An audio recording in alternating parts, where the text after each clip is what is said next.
Virgo, and welcome to your November 2018 general reading. It's very funny when I do readings for people and the Fool appears as the outcome. Oh, I always just think, no matter what is going on, I mean, the Fool is our true home, okay? It's that place of non-attachment and joy and celebration. And I'm not sure what's going on here, Virgo. There's definitely an energy of maybe being a little bit impatient and a feeling of things being a bit stalled. Classic Venus retrograde. Venus is a very magnetic energy, and when she's in retrograde, it's a redirection into looking at your thinking, what your life's about, how you live, essentially. That is what's going on. And there's definitely a theme, but oh my gosh, ending in the Fool, I always want to say, you don't even need a reading, okay?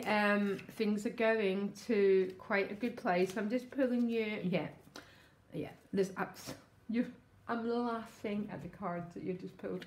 The first one, round and round and round. Okay, I've definitely got a feeling of that, Virgo. I cannot help it. But then, yeah, milk and honey, the Fool card. That's it. I mean, I could just leave your reading at that. There's going to be a feeling that you're stalled this month. Maybe a little bit of what I call divine discontent. And the reason why it's divine is because it's, what's that word? Pushing you towards inspired action, which is going to lead you to the Fool card and the milk and honey, okay? So let's see what lies behind you. Chariot and the King of Swords. Now, I'm really into the King and the Queen of Swords at the moment. There's definitely an energy of taking a step back to see the 360-degree vision, okay, and perspective. And this guy's looking right at this chariot. And I've got some Virgos looking and going, what to do next? Yeah, there's that feeling of that. I mean, for some of you, this could be an air sign person that you're involved with, okay? Or there's a feeling of disconnect from someone that you love. Every card has got so many meanings that you could do a whole reading on one card. But I can't help looking at these cards, and I've got an awful lot of Virgo people who are very close to me. That this king is you looking at the chariot and going, how do I move my life forward? Basically, I cannot help getting that feeling, because what you most want is the Eight of Swords, okay? So the Eight of Swords is a set of beliefs where, and you know what? A lot of people say, oh, the Eight of Swords is just an illusion. It's a really intense illusion, okay? Because there's always truth and that feeling of being stuck. We can feel stuck in circumstances for multiple reasons. It's got both a truth and it's got both a validity, okay? But obviously, because it's what you most want to not feel that your life is bound. Because the Eight of Swords, she's got, her hands are tied and she's on her knees and she's looking around her at these Eight Swords and feeling that she can't move forward.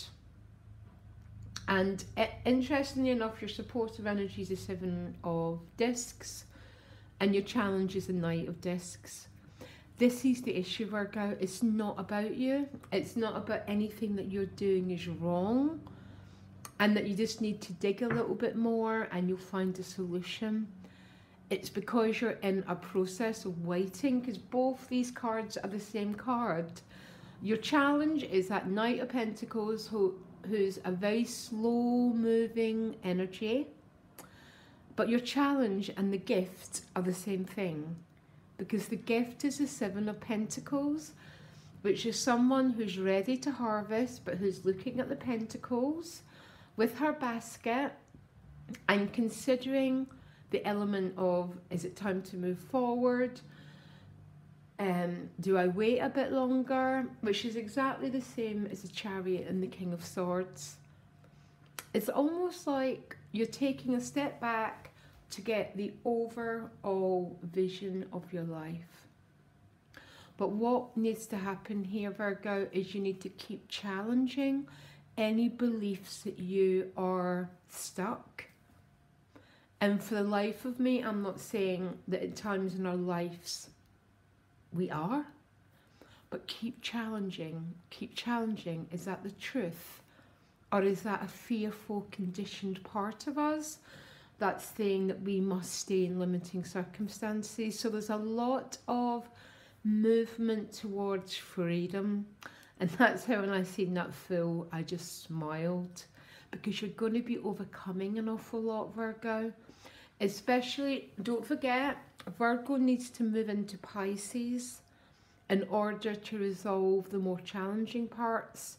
And the more challenging parts of Virgo is too much thinking. But when you move into Pisces, it's a much more, thy will be done. Yeah, everything happens in the right time, because I promise you it does, okay? And that is one of the hardest parts of my job, is saying to people, listen, I know this feels it's not happening, and you're going to have to take a step back because people don't want to. But it's always the way to live in a state of peace, Virgo, and not in a state of feeling that you need to push the river, because we can't push the river, okay? Anyhow, relationships, the Queen of Wands, okay? So this could be you or someone else that you're involved with. The Queen of Wands is a very high magnetic queen. So Virgo, if you're looking for love, definitely be out in the world with that Queen of Wands, because she just magnetizes to her. She's very confident. She's got really, really high sexual energy. So you're actually radiating at a really, really high vibration. And the trick this month is going to be, all right, just because I can't see it in my hand doesn't mean to say it's not there. That is what faith is. And that's what Pisces is. And that's where you find the solutions to being stuck in your mind. Money and work, you've got the Four of Cups, you've got divine discontent, Virgo. I swear to God, I really mean this. One of the most precious things that we can have is that feeling of being discontent. Because we would never move. Okay? We would never propel our destiny. We would never propel our passion if we just didn't have divine discontent. The trick is not to fall into despair. And that is the trick. But that's what becoming a master is. Become a master of, okay, I'm not in a perfect place, but I'm listening. And I'm following the golden thread, my own compass, and I can't believe what you just got at soul level. The moon. If there's one card, well, actually two, that represents our own inner compass, it'd be the moon or the hanged man, yeah? Because their cards are about embracing the mystery. And the moon is at a soul level. You will be so plugged in, Virgo.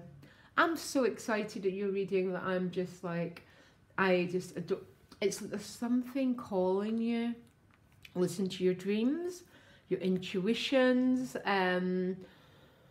your feelings especially, because the divine communicates through our feelings. And when you begin to access the Pisces, we become free from the more challenging aspects of our birth sign, yeah?